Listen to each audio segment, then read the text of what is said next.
Hello and welcome to the Gavel. I am Terry Ikumi. Plenary has been suspended in the National Assembly for 2 weeks to allow for budget defense. The House of Representatives is yet to commence the process, even though the Senate has. Now we will take a look at the Senate sessions later. But first, the House Committee on Customs continued its investigation into allegations against the Nigeria Customs Service by the people of Ishenyi Town in Oyo State. They are accusing Customs of killing their people, an allegation which the Nigeria Customs denies. Here's a detailed report of the investigative hearing. The Ishenyi community in Oyo State is accusing men of the Nigeria Customs Service of killing 4 of its people while intercepting 2 jeeps conveying foreign parboiled rice on the 13th of May this year. According to eyewitness account, the men of Nigeria's Customs Service pursued a sport utility vehicle conveying bags of rice, no trailer, just a jeep, and they shot sporadically at vehicles, leading to the deaths of the indigents. On that same day, I think the day was the day of Eid al-Fitr. People were celebrating, and in the process, this happened. A lot of people were injured as well. So this is what happened. I'm talking of Ishenyi, which you are very familiar with. And the same people are here today to also tell us more. Why we stopped the interactive session that day was because the controller zone A was not there, and this enforcement was not there equally. But today you are all here. We want to hear the truth, and then we take our decision. The House of Representatives Committee on Customs is determined to have the accused customs officers attend the investigative hearing. They must appear before the parliament to come and give account of why they use our uniform and weapons to kill citizens of our country. So, Mr. Chairman, I am moving a motion, if it's a fresh motion, if that has not been decided before, that even if we are able to conclude this matter today, there should be an opportunity for them to be brought before you, if not the whole committee, so that you still question them further, and then you find out why they will have done such a thing. If we make it in that manner, it's most likely that most people will have second thought before they take our guns and uniforms and then be shooting our people. But if they believe they can always hide under their bosses after they have done it, then we can jolly well forget about trying to look at it. Because apart from compensation or whatever, the important thing is we must do things that will make them to be discouraged from using our uniforms and weapons to kill citizens of this country. I have come with the Area Controller Federal Operation Unit because this issue we are talking about has to do with Federal Operation Unit. It has nothing to do with Oyo Osun Area Command. And I also insisted that the leader of the base in Ishenyi should come because he's the leader of the base, and he will be able to tell us exactly what happened that day, since he was an active participant. Because of time, Point of order, Chairman. because of time, we allow him to continue and give the evidence that we need. Point of order, Chairman.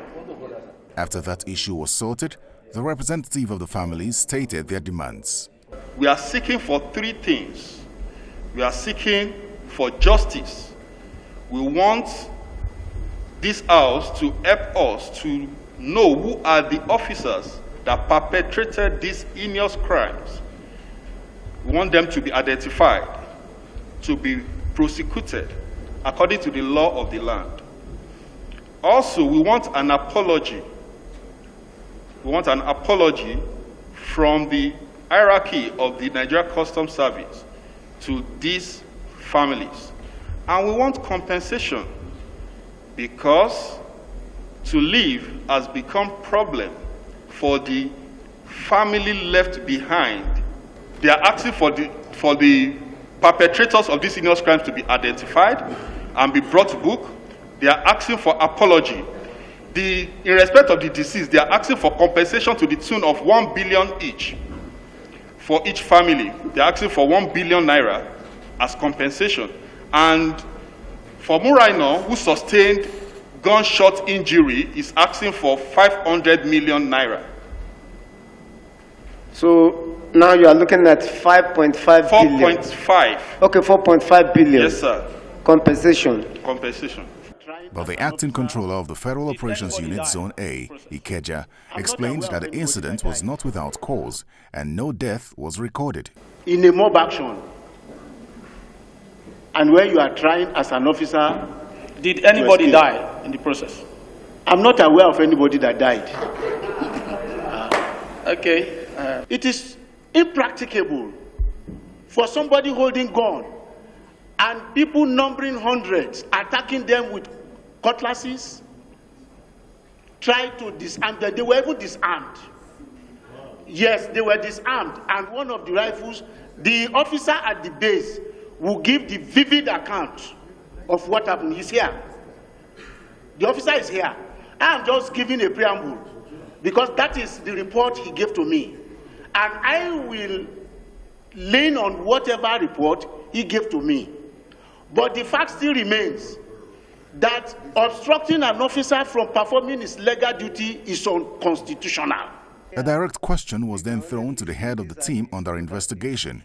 I'm asking you, in your report that you have not read, did you have it that your men fired? No, my men defended themselves because they were butchered. And I have all the butchers here. It's okay, it's okay. He has answered.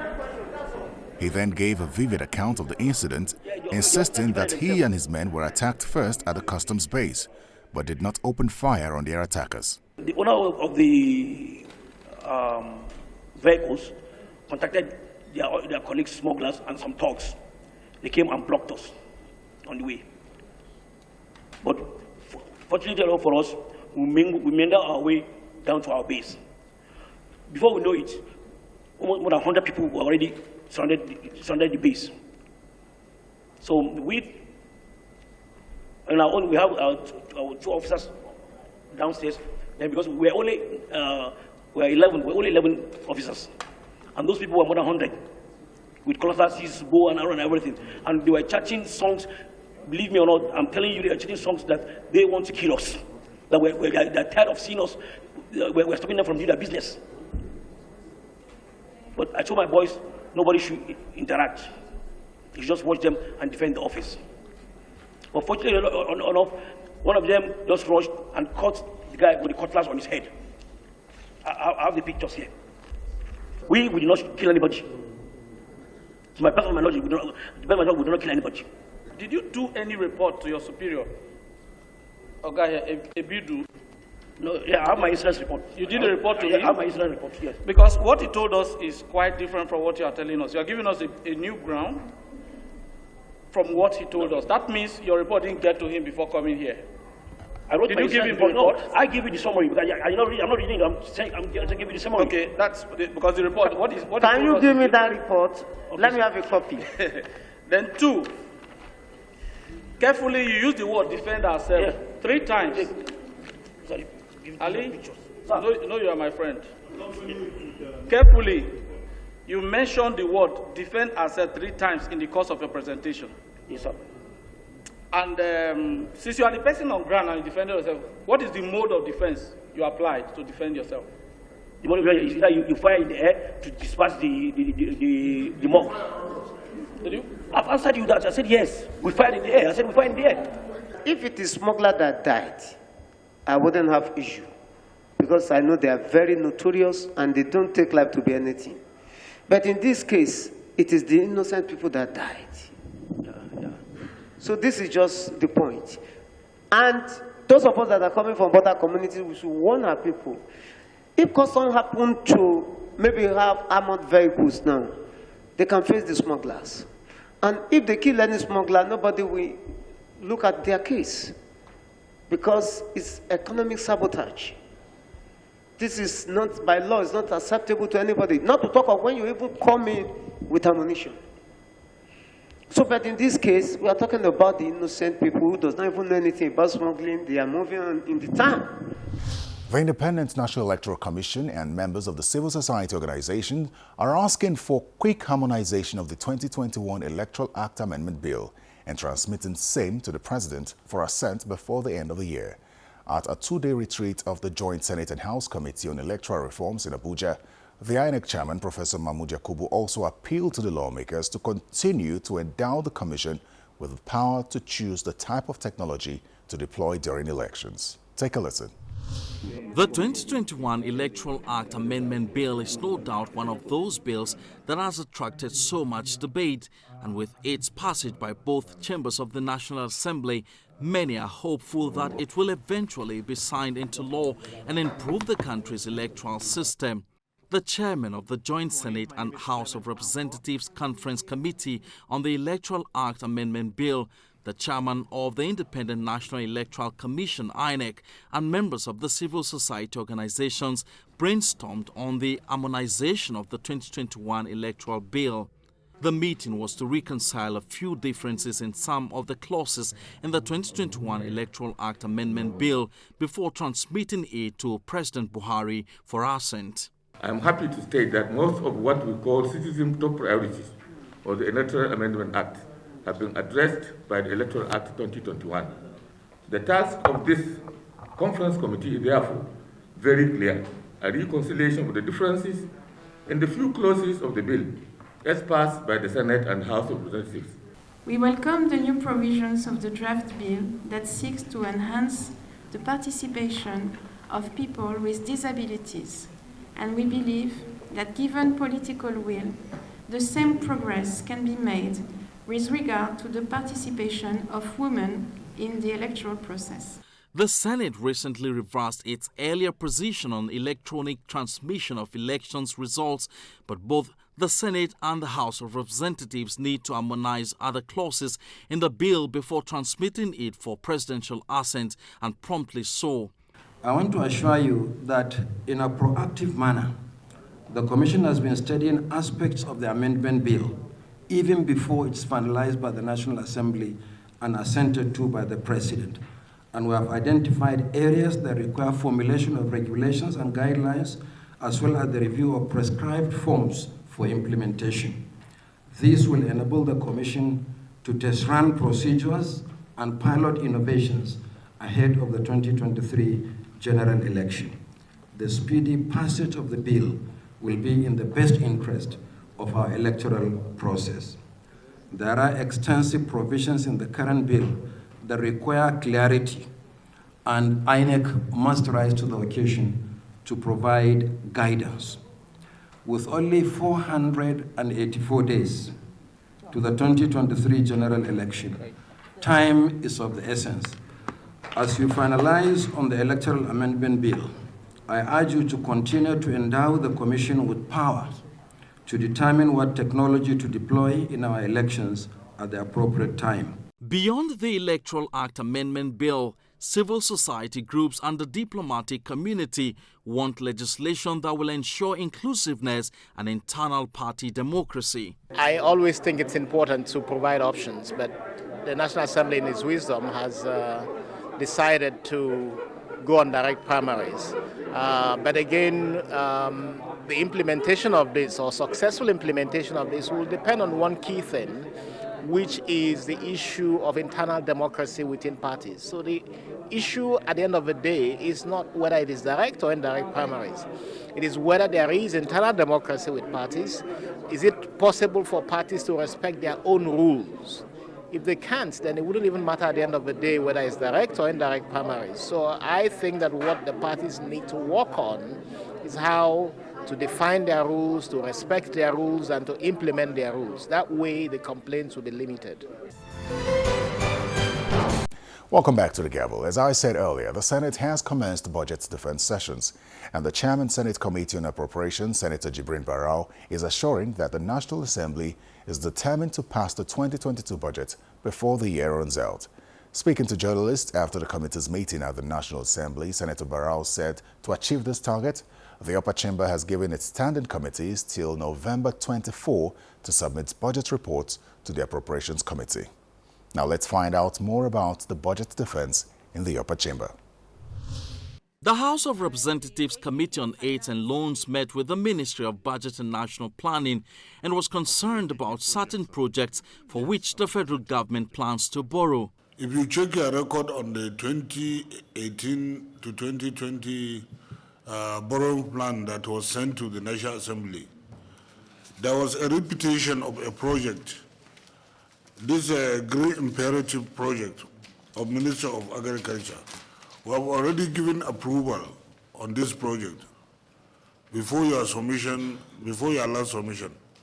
But unfortunately, you resubmitted it in the request you sent to the National Assembly. So to keep records straight, you should take note. We are deducting it from the total amount of the borrowed money. Somebody has just called my attention to let me know that it's not the only one. There is also Lagos to Kano Railway Modernization Project. It is the branch line to Apapa that is being submitted. That is what is new. The branch line to Apapa, and the essence is to make, that's from Ebutemeta to Apapa, in order to decongest the ports. You want to make that line viable because passenger traffic. Ibadan to Kano segment. 5.5 billion. It has been approved before this. We are not resubmitting this. This came way back, and from it, you picked a few, including even the Green Imperative. Sure. So it's not a repetition. It had been before you. Okay. That is the explanation. So no. It is correct, you have approved it. So you should drop it, remove it.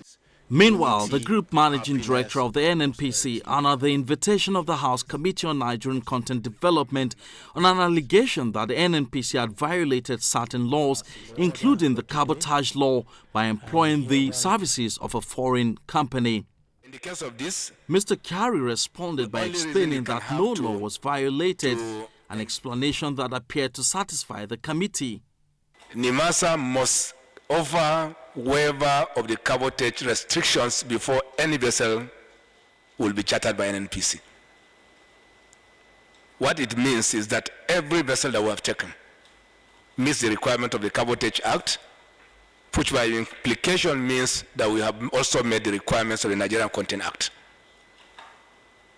And therefore, there's absolutely no issue around NNPC chartering vessel from foreign agencies. Of course, we do engage in our business.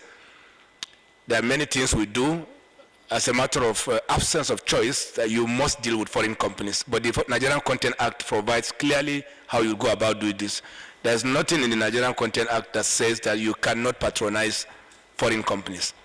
But in the case of this, the only reason you can have to engage any foreign vessel is when you have a waiver around the core cabotage rule. And this is the case in this situation, Mr. Chairman.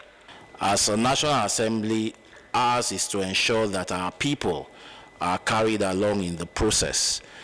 So we'll also oversee that relationship between NNPC and Ship Owners Association of Nigeria to ensure that Nigerians get value in providing the service. NNPC is a company. Yes, they also must be mindful of how they operate. They're not a charitable organization. So we owe them also a duty of care. We owe them to protect them and ensure that our country too gets value, for running services along those lines. So we'll try and marry the two. We'll midwife the relationship between NNPC and Ship Owners Association of Nigeria to ensure that we achieve meaningful results. Finally, let's look at committee meetings of the lower chamber, even as the budget defense is yet to commence there. It's that time of the year again when heads of federal government agencies flock to the National Assembly to defend their budget proposals for the next financial year. The National Salaries, Income and Wages Commission was before the Senate Committee on Establishment to defend its proposed spending for 2022. The core civil service. Chairman of the commission drew the attention of the committee members to the fact that the federal government pays over 3 trillion naira in salaries and allowances of federal workers, and the Commission is monitoring the disbursement of the funds to ensure transparency. But committee members wondered why the recurrent expenditure continues to increase despite the embargo placed on employment in federal government agencies. In this year's budget, 2022, which is being worked on, we collaborated with the budget office because we noticed some agencies did not allow us to carry out salary inspections. So we collaborated with this budget office, and they have been asked, all the agencies have been asked to produce letters of approval for their salaries and allowances that were issued by NSIWC. In respect of this total embargo for running to about 3 years now, or some are even saying 5 years, no employment, people are retiring, and the service, the quality of the service, were getting top heavy. We have taken this up with the Federal Civil Service Commission. The chairman of the National Salaries, Income and Wages Commission had earlier in his presentation lamented that his agency last recruited in 2008 and that the planned extension of year of service and retirement age for primary and secondary school teachers will further shut the door against fresh graduates. In response, lawmakers were concerned about the high rate of unemployment in the country, which they say is partly responsible for the agitations across the country. We can't continue like this. If we take these youths and people, the majority out there, for granted, it will collapse on all of us. Why would you be increasing overhead and recurrent expenditure when you are not employing, you are not promoting? It doesn't add up. In the meantime, the impact of the COVID-19 pandemic on businesses in Nigeria has been devastating. According to the National Bureau of Statistics, around 20% of workers in Nigeria have lost their jobs as a result of COVID-19. At a meeting between the Senate Committee on Industry and the Bank of Industry, lawmakers were concerned about access to funding for small and medium enterprises to withstand the economic shocks caused by COVID-19. They are not satisfied with the loans disbursed to small and medium enterprises in 2021. While defending the loan disbursement to MSMEs, the managing director of the Bank of Industry lamented the failure of people to repay loans collected. You have a structure that you can use to assist the government to look for this informal. There are some informal trade that are really propelling the economy. Almost 70% of what we are doing now are from informal trade. You have a performance of 51%. Then even in terms of the total volume of loans that even you have for 2021, out of about 206 billion, just 41 billion is voted for that particular segment. And given their importance, I think that you need to explain to us what strategy that you have.